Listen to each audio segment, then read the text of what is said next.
pozdravim naše prijatelje iz Akademije Filipović, koji će se sa nama družiti u naredna 2 dana, računajući i ovaj današnji 3 dana.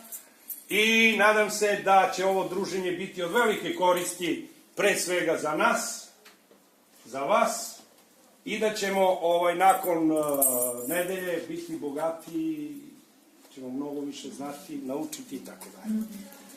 Evo, Bratislav Filipović, osnivač Akademije Filipović, će vam reći isto nekoliko reči, pozdraviti vas. Dobar dan, evo da vas ja pozdravim ovako, pošto da ne biste čekali, ja sam čovjek koji voli da bude akcija, čovjek od akcije. Moje kolege su tu zajedno sa mnom, predstavit će nam se posle svako kada dođete u učionicama u kojima ste raspoređeni.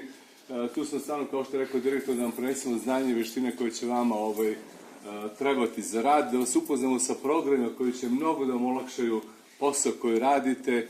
Vidjet ćete nešto sigurno novo, nešto možda za neke nije novo, ali za one koje nisu to imali priliku da se sretnu sa tim, vidjet ćete koliko imate mogućnosti koristeći savremeну tehnologiju i razne programe da nastavu približite, odnosno gradivo približite vašim učenicima, a samim tim da dobijete mnogo bolje rezultate kod njih, odnosno da oni usvoje to znanje mnogo bolje na način koji je primjeren vremenu u kome živimo, odnosno u 21. vek.